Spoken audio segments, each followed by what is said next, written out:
Police officer arrests black woman. His face drops when she flashes her Secret Service badge.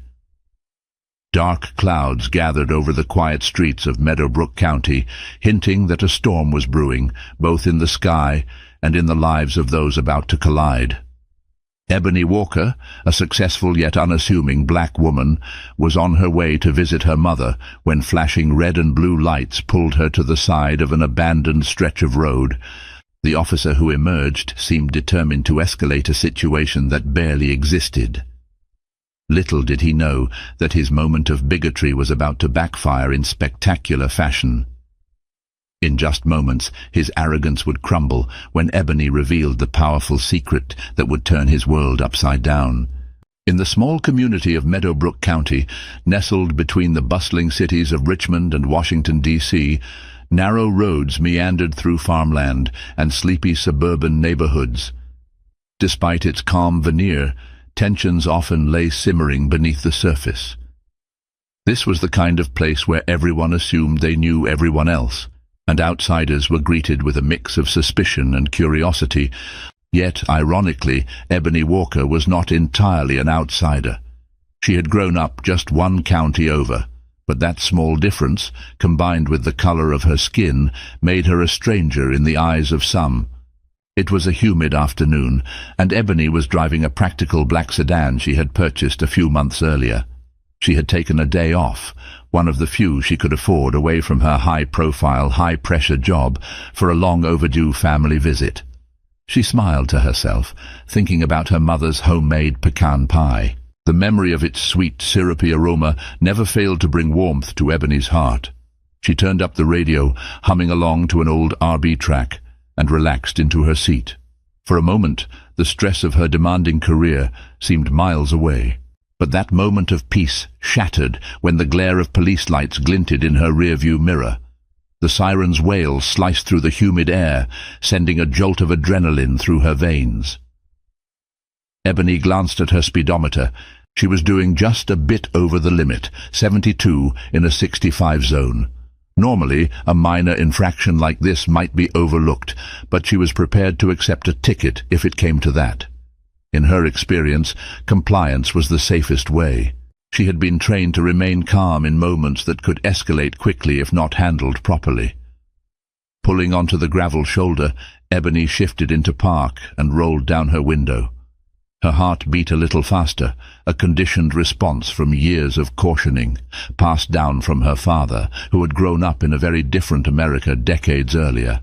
She kept her hands visibly on the steering wheel, silently reciting what she had learned both from family teachings and her extensive law enforcement training.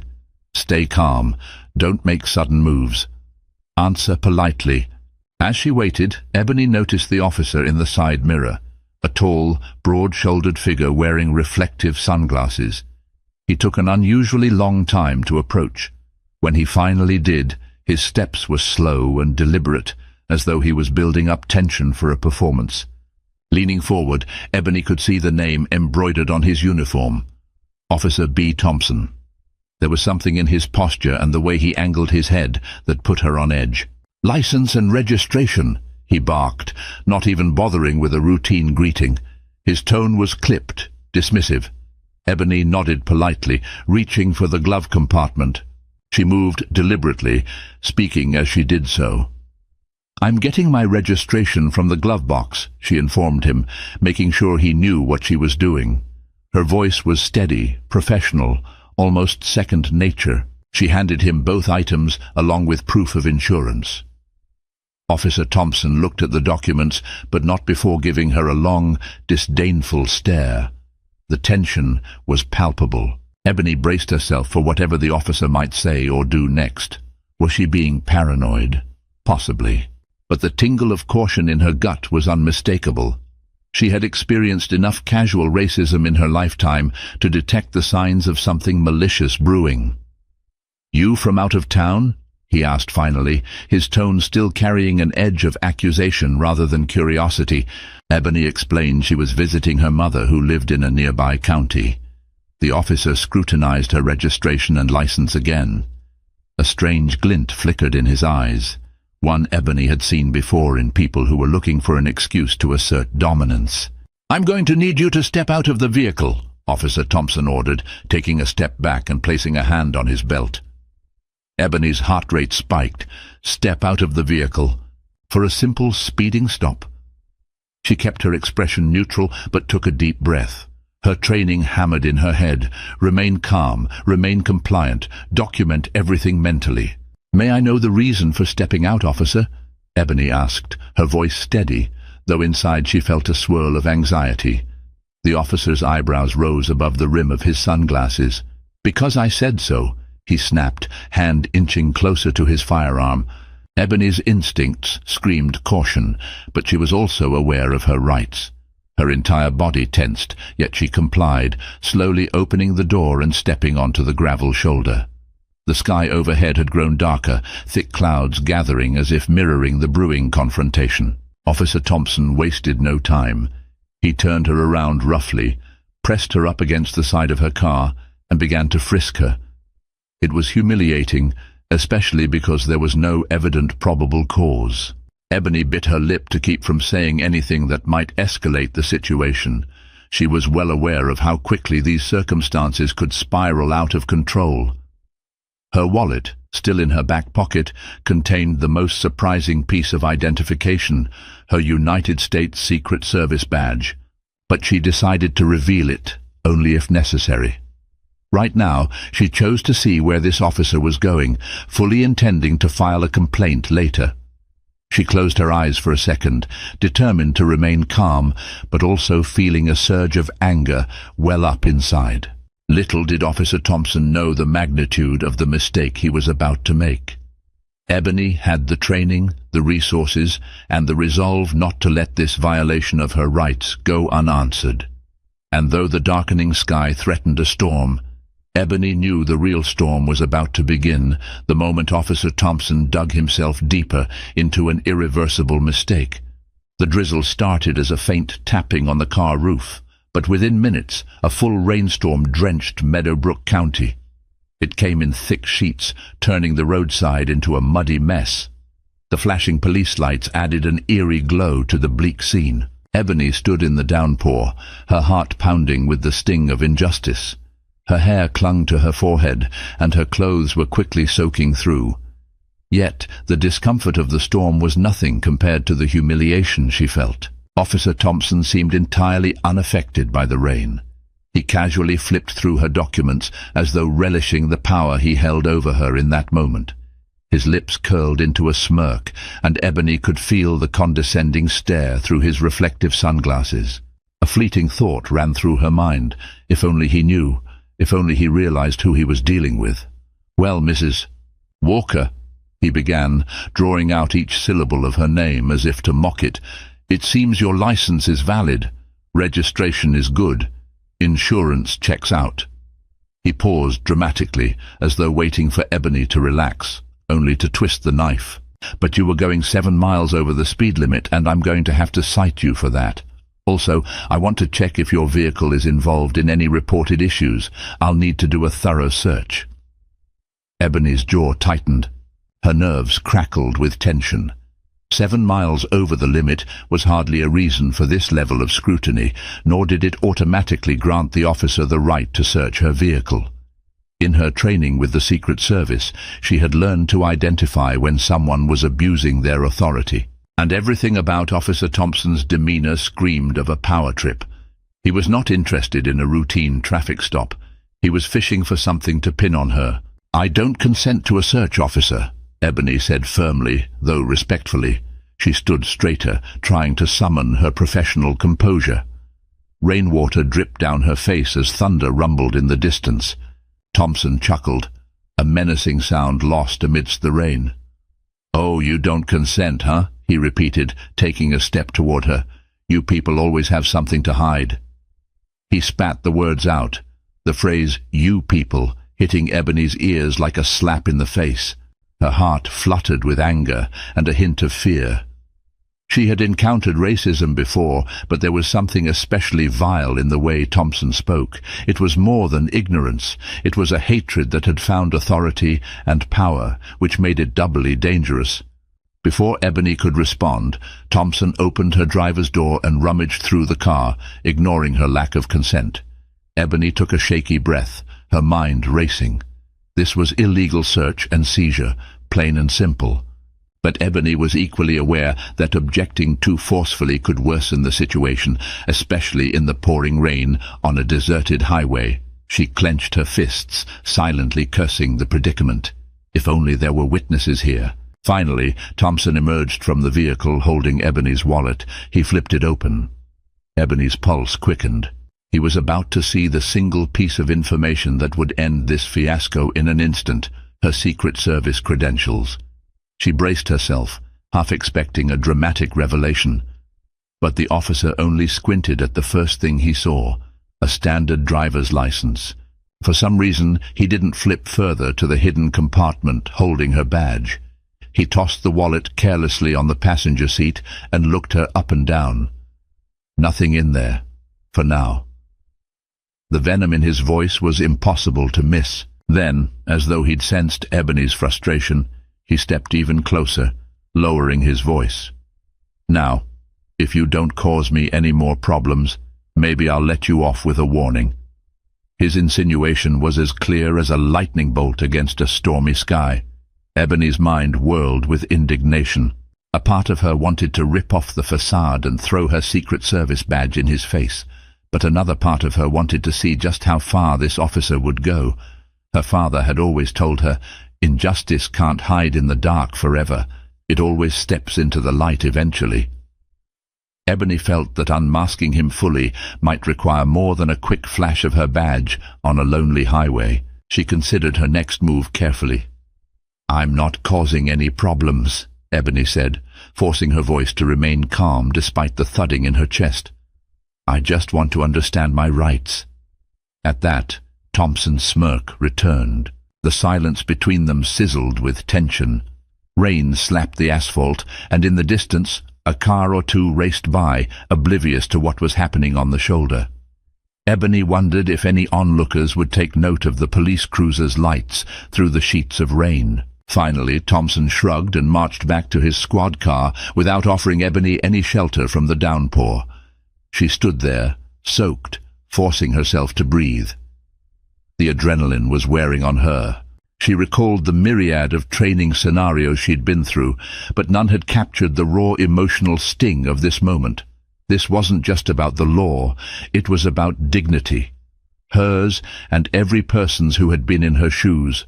For a brief moment, Ebony's gaze drifted upward. Lightning streaked across the sky, illuminating the world in a brilliant flash. The thunder followed with a roar. Something inside her clicked. This storm was not just nature's fury. It was symbolic of the tempest swirling around them, power, prejudice, and the fight for justice. She stepped back to her car, hearing Thompson's muffled voice inside his cruiser. Perhaps he was radioing in her information. The question was, what did he intend to do with it? Ebony clenched her fists, her mind racing between compliance and confrontation. The part of her that had sworn an oath to protect and serve the country wanted to do everything by the book. The part of her that was just a tired, wronged woman wanted to scream. But Ebony knew there was a higher purpose here. She would see how Thompson played this hand, and when the time was right, she would reveal her trump card, her status as a federal agent of the United States Secret Service. In that moment, Ebony vowed to herself. This officer's racism and abuse of power wouldn't go unchecked. She would ensure that the same uniform he was dishonoring would deliver him the justice he deserved. A few more excruciating minutes passed before Thompson emerged again. This time, he gestured for Ebony to approach his cruiser. The cold wind whipped around them, rain still slanting, though less intensely than before. With a resigned sigh, Ebony complied, walking carefully to avoid slipping on the wet pavement. She approached the open passenger-side window, where Thompson was seated behind the wheel, radio crackling beside him. His gaze swept over her with a mocking interest. "Seems your name popped up, Ms. Walker," he said. "There's something about you that isn't adding up." The threat in his tone sent Ebony's senses into overdrive. "Officer, I'm sure I can clarify." Ebony began, but Thompson silenced her with a raised hand. "You'll speak when I ask a question," he snarled, turning his radio down. Ebony's jaw tightened. This was beyond a typical traffic stop. It was turning into open harassment, fueled by the officer's prejudice and his thirst for intimidation. Thompson continued, "Our system indicates you've had extensive background checks, some deeper than usual for a civilian. Care to explain that?" Ebony's heart fluttered. He was tapping into data that was typically classified or at least not standard for local police. But that was the nature of her position with the Secret Service. Her profile was flagged as secure in federal databases. Local departments sometimes had partial, often confusing access to that information. Thompson was out of his depth. "I've worked for the federal government," Ebony replied, choosing her words deliberately. She didn't reveal everything yet, waiting for the right moment. She still wanted to see what Thompson would do. His eyes narrowed. "Worked for the federal government, huh?" he repeated mockingly. "That doesn't tell me anything, and I don't like mysteries." He stepped out of the cruiser, slamming the door so forcefully that Ebony flinched. He was within arm's reach now, and Ebony could see the lines of anger around his mouth. "Turn around," he demanded, voice cold. Ebony hesitated for a split second. This was going too far. She was no longer being detained for a traffic violation. This was an unlawful arrest if he proceeded. "Did you hear me?" he barked, hand drifting toward his holster. Ebony knew she had the training to disarm him if he drew his weapon, but that would have far-reaching consequences. Resisting arrest was never a good look, even for a federal agent, unless there was an immediate threat to her life. Reluctantly, Ebony turned, feeling the officer's rough grip on her wrists. "You're under arrest," he spat, yanking her hands behind her back. Ebony's stomach dropped. This was insane. Resisting a lawful search, interfering with police business, and possible forgery or identity theft of government credentials. Ebony's eyes widened at the last charge. He was grasping at straws, forging allegations out of thin air to justify his bigotry. Officer Thompson snapped the handcuffs on Nisam. The cold metal bit into her wrists. She could feel the tension in his hands, sense the twisted satisfaction he took in dominating her like this. Ebony's heart pounded with both fury and fear, but she had to remain controlled. For a brief, fleeting instant, she considered letting him book her and letting the system handle it. But in that same second, her father's voice echoed in her mind, reminding her that the system sometimes fails the people it's supposed to protect, especially when racism is involved. She couldn't leave her fate solely to chance. In one smooth motion, Ebony twisted her body slightly, trying to keep her movements non-threatening. "Officer Thompson," she said, calm but firm. She turned her head just enough to catch his eye. "I strongly suggest you look at the other ID in my wallet." "What ID?" he growled, trying to maintain his superiority. "Inside my wallet is a federal badge," Ebony replied. "I'm an agent with the United States Secret Service." For a heartbeat, time seemed to stand still. Rain dripped from the brim of Thompson's cap onto Ebony's shoulder. The officer blinked, clearly taken aback. He let out a scoff that faltered halfway, reflecting his sudden uncertainty. Ebony could see the gears turning in his head as he pieced things together. If Ebony was telling the truth, he was in deep trouble. "Liar!" he spat, but there was a waver in his voice that hadn't been there before.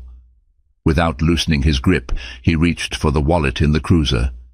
He fumbled around with the flap Ebony knew concealed the badge. Then, his grip on her wrists loosened slightly. A stunned silence followed.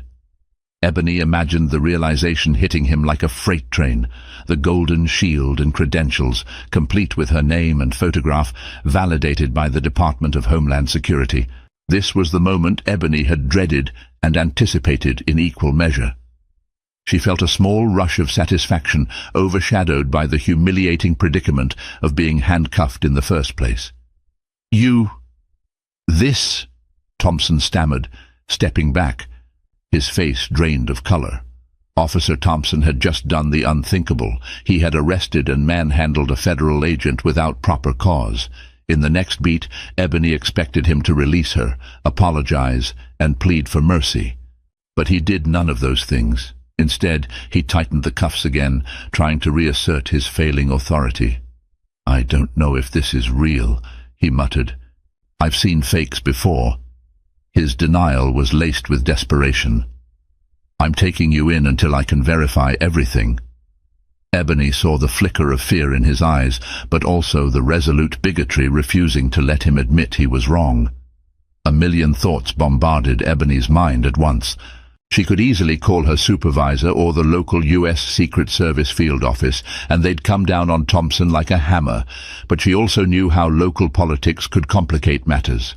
Nevertheless, there was no way she was letting him drag her into a humiliating booking process without a fight. "Officer Thompson, I am ordering you as a federal agent to remove these cuffs and refrain from further illegal detention," Ebony announced, her voice authoritative. "Failure to comply can and will result in immediate ramifications for you and your department." She didn't want to pull rank like this, but he left her no choice. The tension was so thick that even the air seemed to quake. Thompson stood still, rigid, caught between his racist contempt and the logical fear of what he had just unleashed upon himself. Ebony could almost see the rage in his eyes, rage that he had been cornered, that his target was not someone he could bully without consequence. He gritted his teeth, then jerked Ebony sideways. "Let's see what the sheriff has to say about that," he hissed, pushing her roughly into the passenger seat of his cruiser. The door slammed shut, leaving Ebony locked inside. Through the windshield, she saw Thompson place a call on his radio. The wind howled, rain lashing the roads, while Ebony's mind sprinted through possible outcomes and next steps. She had no illusions. Thompson was likely trying to figure out a way to spin this situation to save himself. But Ebony was not powerless. She still had her phone in her jacket pocket. Thankfully, it had not been confiscated yet. Though her hands were cuffed, she might just manage to call for help. Before Ebony could consider her next move further, the cruiser's door opened and Thompson slid behind the wheel. "We're heading to the station," he grunted, refusing to meet her eyes. He put the key in the ignition with a shaky hand. Ebony took a slow, measured breath. This was far from over, and the biggest storm of Thompson's life was just about to begin. A heavy silence filled the patrol car as Officer Thompson drove through the rain toward the Meadowbrook County Sheriff's Station. Ebony sat in the passenger seat, with her hands still cuffed behind her. Her shoulders ached and anger simmered in her chest. She gazed out the window at the blurred scenery. Normally, the farmland and quaint houses passing by would evoke some nostalgia, but now every drop of rain on the glass felt like an accusation. Her phone remained in her jacket pocket, pressing against her side. She tried to shift her body inconspicuously, hoping to maneuver her cuffed hands close enough to retrieve it. If she could dial her supervisor or even 911, she could identify herself as a federal agent and end this madness. But with every slight movement, Thompson's keen eyes would flick over, forcing Ebony to remain as still as possible. Ebony's release from the sheriff's station was anything but triumphant. She stepped outside into the drizzle, relieved to be free but weighed down by a cocktail of anger, humiliation, and grim resolve. Her wrists bore red marks from the cuffs, stinging reminders that she, a federal agent sworn to uphold the law, had been subjected to blatant bigotry. The short deputy handed over her wallet and phone, mumbling a half-hearted apology. Sheriff Kilpatrick was nowhere to be seen, likely hiding in his office to avoid further confrontation. As for Thompson, he had vanished entirely, probably hoping to retreat from the avalanche of consequences. Ebony clutched her wallet tight, flipping it open to confirm her badge was intact. The shining emblem of the Secret Service offered a small comfort, a reminder that she had power in this fight. Stepping away from the station, Ebony immediately called her supervisor in D.C., Special Agent in Charge Matthew Price. She explained what had happened, sparing no detail. Price's outrage was evident in the clipped way he spoke. "I'll handle the top-level communications," he assured her. "You have every right to pursue this personally, Ebony. Don't let them sweep it under the rug." After the call, Ebony glanced up at the clearing sky. The storm clouds were breaking, revealing shafts of pale sunlight. She thought about her mother, probably worried sick by now, but Ebony also knew she couldn't simply go about her day as if nothing had happened. There was a pressing need to address the injustice. She slid into her car, still parked where she'd left it hours earlier, and sat there for a moment, letting the engine idle. The adrenaline still coursed through her. Part of her wanted to drive straight home and curl up under her favorite blanket, shutting out the world. But Ebony had never been one to back down. Instead, she pulled out her phone and typed a brief email to the Department of Justice's office of the Inspector General, summarizing the events. She also made sure to CC an independent civil rights organization that specialized in law enforcement accountability. Then she composed a message to a local reporter she knew, Alicia Martinez from the Richmond Times-Dispatch. Alicia had once covered a story about Ebony's role in busting a counterfeiting ring. She was a dogged journalist who wouldn't shy away from investigating an abusive cop. Ebony typed quickly, Alicia, I hope you're well. I have a story you might be interested in. Discriminatory policing, abuse of authority, and an officer's attempt to arrest a federal agent on false pretenses. Let me know if you want details. Ebony. Hitting send felt like lighting a fuse. She knew Alicia's involvement would inevitably draw media attention, which in turn would pressure local authorities to respond transparently.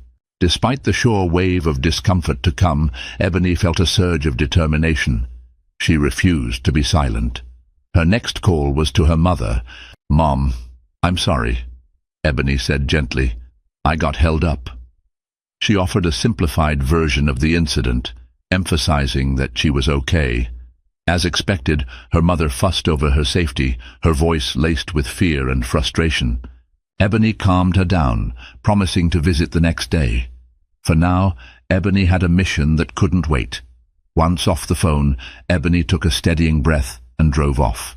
Instead of heading home or to her mother's house, she aimed her car toward Meadowbrook County's City Hall. She wanted to check local records, see if there had been past complaints against Officer Thompson or the Sheriff's Department.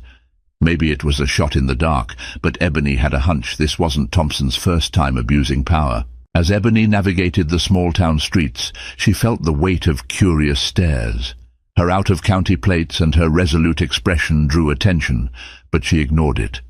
Stopping in front of a modest red-brick municipal building, Ebony stepped out and entered a lobby with peeling linoleum floors. A clerk behind the counter glanced up from her computer. Hi, I'm looking for publicly available records on law enforcement misconduct or complaints filed within Meadowbrook County, Ebony said, forcing a pleasant smile despite her simmering anger. The clerk, a middle-aged woman with kind eyes, looked momentarily taken aback. Oh, we don't often get requests like that in person, she said. Usually they come by email. She directed Ebony to a small side office where public records were stored in both digital and paper formats. For the next 2 hours, Ebony combed through an assortment of documents, annual reports, press releases, scattered complaint forms. It was tedious work, made worse by the musty smell of old files. But Ebony's patience paid off. She found multiple references to excessive force allegations against a B. Thompson dating back several years. Most of these complaints were investigated internally and ultimately deemed unsubstantiated. Ebony's brow furrowed. It was the same pattern she had seen too many times, complaints quietly shelved, no real accountability. Her phone buzzed, a text from Alicia Martinez. Absolutely interested. Can we meet tomorrow? I want an on-record statement. Ebony replied with a quick yes, then resumed her search, scanning for anything on Sheriff Kilpatrick's ties. She unearthed old newspaper clippings referencing his close friendship with a county judge known for lenient sentencing of certain deputies. Another article hinted that Kilpatrick had a reputation for turning a blind eye to misconduct, though no formal investigations had ever stuck. Ebony felt a swirl of emotions reading these old records. On one hand, she was relieved to find evidence supporting her suspicion that Thompson and the Sheriff's Department had a history. On the other, it was disheartening to see how many victims had been silenced. She packed up her notes, made copies where she could, and returned the files. Before leaving, she thanked the clerk for her help. The woman smiled sympathetically. With a folder of documents in hand, Ebony made her way back to her car. The sun was beginning to set, casting a golden hue over the small town. She felt a renewed sense of purpose. This wasn't just about one bad cop harassing a single federal agent. It was about systemic abuse, a pattern of negligence, and the suffocating weight of unchecked power in a place where people had little recourse. As she started the engine, Ebony caught a glimpse of her reflection in the rearview mirror. Tired, wet hair still slightly disheveled, eyes hardened by the day's events. She pressed her lips together in a tight line, reminded herself that real justice takes time, but Ebony had resources, connections, and unwavering resolve. Thompson had made the mistake of assuming she was an easy target. He would soon learn the cost of that assumption. The next step was clear. Ebony needed to file her complaint formally, gather evidence, and ensure the world knew about Thompson's misconduct. Because if there was one thing Ebony Walker believed in, it was shining a light on darkness, no matter how deep the shadows ran. Early the next morning, Ebony woke up to find multiple missed calls and text messages. Word was spreading faster than she anticipated. She had a voicemail from an official in the Department of Homeland Security, emphasizing that if she wanted the agency's backing, she needed to follow official channels. She had no issue with that. She recognized the protocol, file a report, allow an internal review, and possibly trigger a separate Department of Justice inquiry. Despite the bureaucratic labyrinth, Ebony was determined to push ahead. She also had a text from Alicia Martinez. Confirmed a meeting at 2 p.m. at the Bean Brew Cafe near City Hall. Be ready for on-the-record statements. Let's make noise. Ebony smiled at the message. Alicia's grit was exactly what she needed. After a quick shower and a strong cup of coffee, Ebony got dressed in business casual attire, slacks, and a crisp blouse. She wanted to exude professionalism, to show that she was not just any random citizen complaining about police misconduct. She was a federal agent with the evidence and the moral high ground to demand accountability. Her first stop was the Meadowbrook County Sheriff's Station, but this time she walked in through the front doors with her badge displayed prominently on a lanyard. Heads turned immediately. The same short deputy from the day before froze when he saw her, his eyes widening with a mixture of respect and dread. Ebony approached the reception desk, ignoring the tension in the air. "I'm here to file an official complaint against Officer Brad Thompson," Ebony said calmly, using the officer's full first name for the record. The deputy behind the desk gulped, nodding wordlessly. He handed Ebony a form and directed her to a quiet corner of the waiting area. She could feel multiple pairs of eyes on her back as she filled out the document, carefully detailing the unlawful stop, search, detention, and the racist language Thompson had used. She attached references to possible supporting evidence, body camera footage, traffic camera recordings, station logs. When Ebony finished, she returned the form to the deputy, who carefully placed it in a folder. "I'll make sure this gets to the sheriff," he said, not meeting her gaze. "And I expect a timely response," Ebony added, voice even. She didn't need to raise her tone. Her badge and unwavering stare did the talking. She thanked the deputy and left, aware that the entire station was watching her every move. She hoped her actions would embolden any decent officers in that building to stand for what was right. Next, Ebony drove to the Bean Brew Cafe. The small shop had a warm, inviting atmosphere with exposed brick walls and the aroma of freshly ground coffee. Alicia Martinez was easy to spot. A tall Latina woman with shoulder-length black hair and a poised demeanor that hinted at her journalistic tenacity. She was seated at a corner table, a laptop open before her, and a steaming latte at her elbow. "Ebony," Alicia greeted, standing up to offer a hug. "I wish we were meeting under better circumstances." "Same," Ebony replied, taking a seat opposite Alicia. She quickly summarized the ordeal. Alicia listened intently, occasionally typing notes on her laptop. When Ebony finished, Alicia leaned back in her chair, her expression grim. "That's horrifying," she said, swirling her latte absently. "You'd think that with all the scrutiny on policing these days, officers would at least be more careful about blatant abuses of power." "It seems Thompson doesn't care or thinks he's untouchable," Ebony said, shrugging in frustration. "And from the records I pulled, he's had multiple complaints. The department and Sheriff Kilpatrick have shielded him every time." Alicia nodded. "I can run with this story, but I'll need more than just your statement.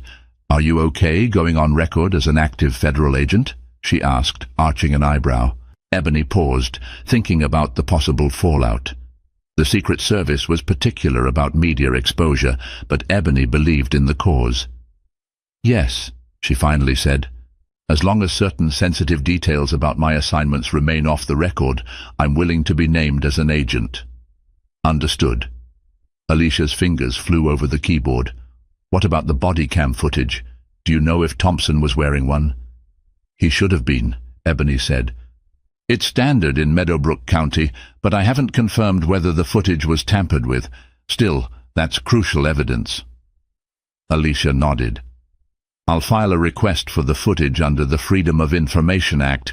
It may take a while, but it'll bolster your case if it shows what you say it shows." She paused, studying Ebony. "There's also the angle of racism. Are you comfortable discussing that on the record?" Ebony let out a long breath, recalling the officer's words. "You people always have something to hide." The phrase still sent a shiver down her spine. Yes, it's a key part of the story. His language, his attitude. It wasn't just about me speeding. This was about him seeing a black woman he thought he could bully. Alicia nodded solemnly. "All right, I'll craft a preliminary piece and pitch it to my editor. Expect calls from other news outlets once it's published. People are going to want your version of events. It might get overwhelming." "I'm prepared," Ebony replied. "I want to shine a light on this. I can handle the heat." With that, Alicia reached over and pressed the record button on her phone. "Let's do this." "Just walk me through it step by step for the record." Ebony took a final sip of her coffee, steadying herself. Then she delved into the details, describing the tension on the roadside, the handcuffs, Thompson's racist remarks, and the shock on his face when he saw her badge. Alicia recorded every word, occasionally asking clarifying questions. By the end, Ebony felt a mix of exhaustion and liberation. Alicia stopped the recording and checked her notes. "This is going to cause quite a stir," she said, not unkindly. "I'll try to get the article out by tomorrow. You'll have the full support of the newspaper, but be ready for a PR battle from Sheriff Kilpatrick." "I can handle it," Ebony repeated. She was about to stand up when Alicia reached across the table and touched her arm gently. "Hey, I know you're used to dealing with high-pressure situations, but local politics can be nasty.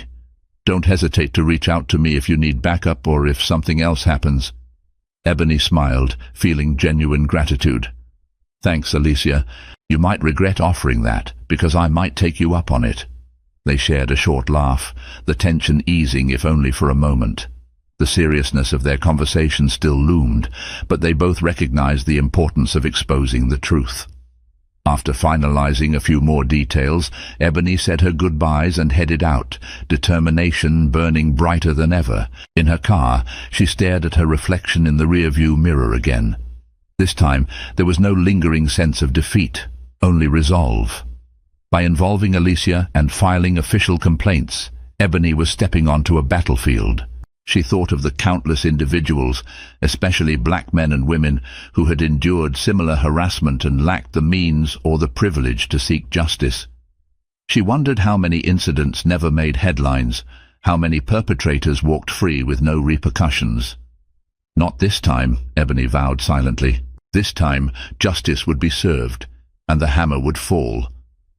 She started her car, the engine's rumble echoing in her ears like a clarion call. The fight was on.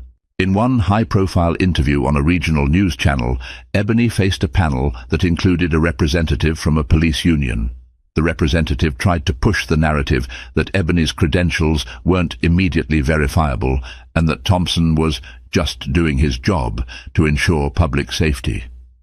Ebony countered calmly, highlighting the clear lack of probable cause and the officer's racist remarks caught on camera.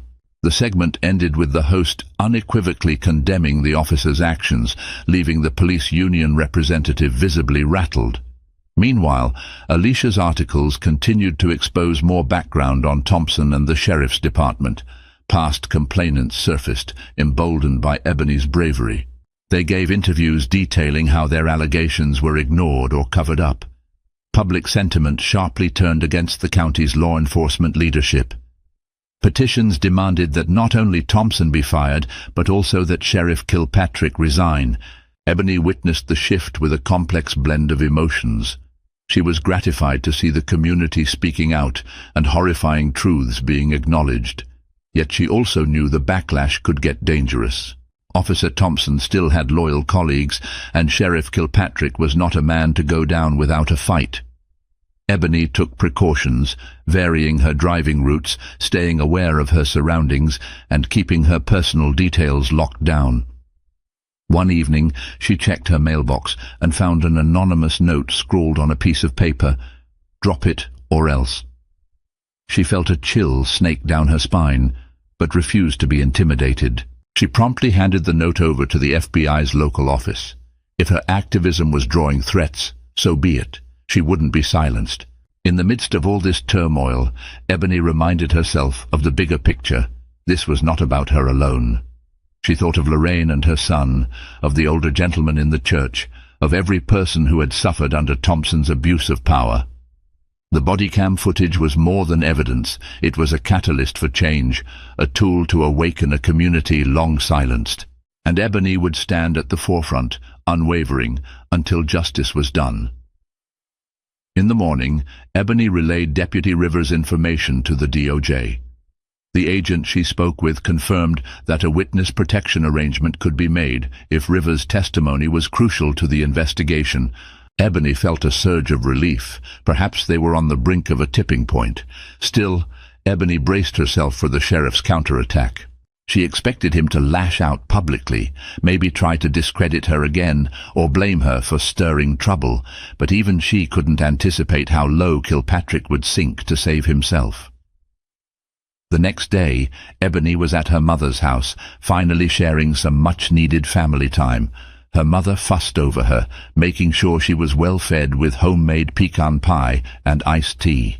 The sweet aroma of cinnamon and sugar wafted through the cozy kitchen, momentarily soothing Ebony's frayed nerves.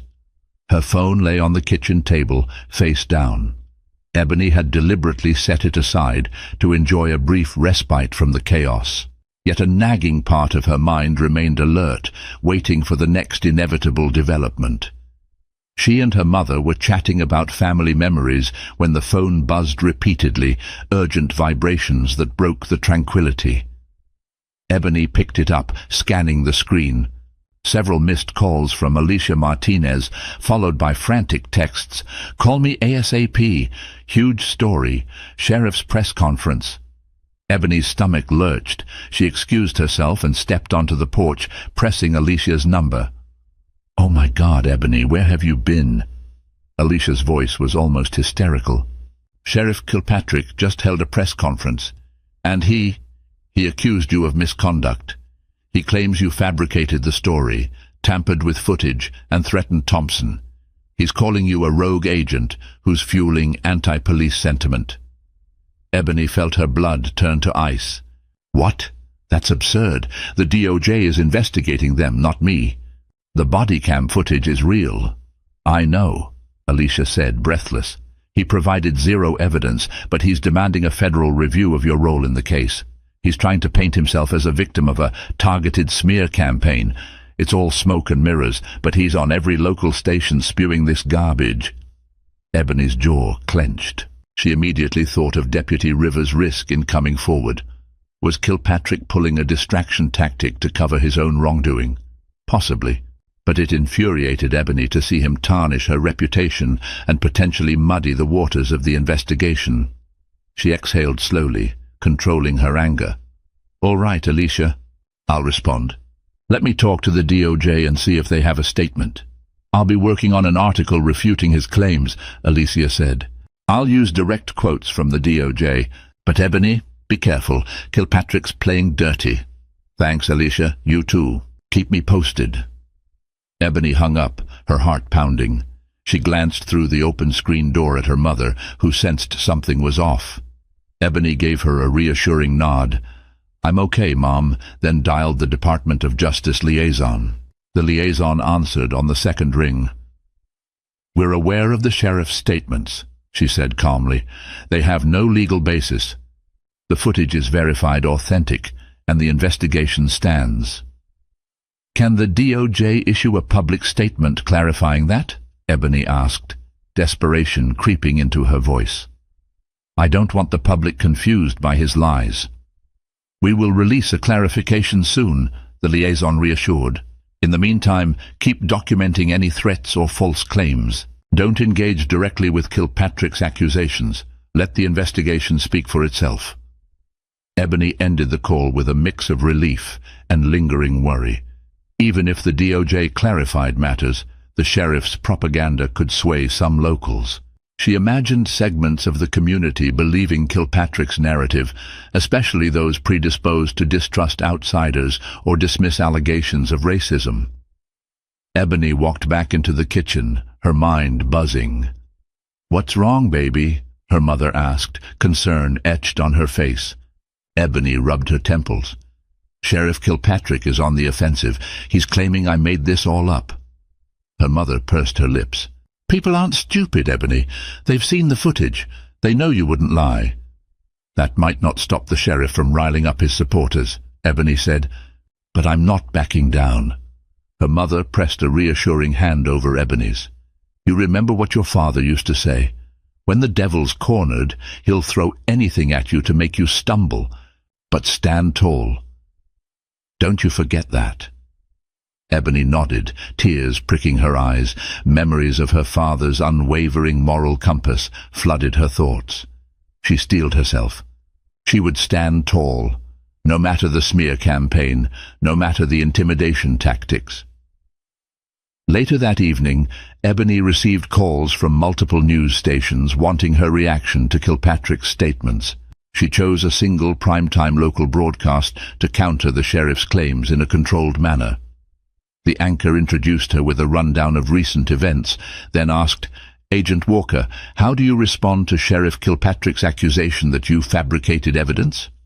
Ebony maintained a calm, measured tone. The body cam footage was leaked from within the sheriff's department. It has been verified as authentic by multiple sources, including the media's own forensic analysts.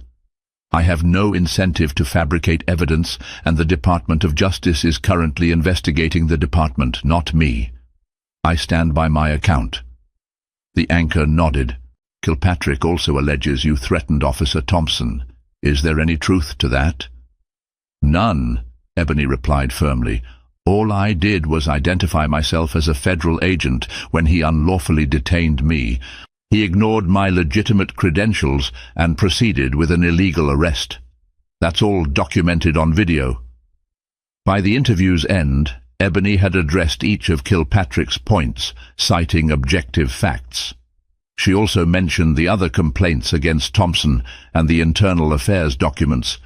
The anchor seemed convinced, but Ebony knew the sheriff's supporters would still cling to his narrative. Nevertheless, Ebony felt she had done what she could to safeguard her reputation and keep the focus on the real issue, the sheriff's corrupt leadership.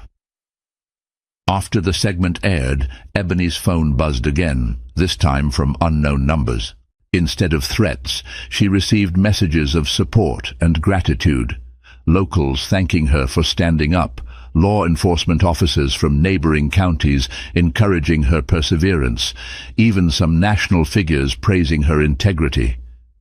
Ebony felt a momentary warmth, like a candle flickering against the darkness. But she also knew this was far from over. Kilpatrick was desperate, and desperate men often acted rashly. Ebony braced herself for what might come next, ready to defend the truth at all costs. 2 weeks later, tensions in Meadowbrook County reached a fever pitch. The DOJ investigation was in full swing, with rumors that charges against Thompson and possibly other department officials were imminent. Sheriff Kilpatrick continued his smear campaign, but it seemed to lose steam with every new revelation of departmental misconduct. A pivotal community meeting was scheduled at the Meadowbrook County Hall to discuss proposals for police reform. Public interest was sky high, with many residents planning to attend. Ebony debated whether to go, worried that her presence might provoke a confrontation, but after discussing with Alicia and local activists, she decided to attend as a concerned citizen. That evening, Ebony arrived to find the hall buzzing with energy. People packed the seats, and some stood along the walls. A panel of county supervisors sat at the front, flanked by the mayor and other local officials. The mood was tense yet hopeful. This gathering felt like a crossroads, where Meadowbrook could either pivot toward real change or sink deeper into mistrust. Ebony settled in a seat near the back, wearing a simple blouse and slacks. She didn't flaunt her badge, but carried it discreetly, prepared for any escalation. Around her, familiar faces from the church meeting nodded in greeting. Lorraine White smiled tearfully, holding her son's hand. It comforted Ebony to see them in attendance, refusing to be silenced. The meeting began with an overview from the mayor, who acknowledged the recent controversy and stressed the importance of transparency. Then the floor opened for public comments.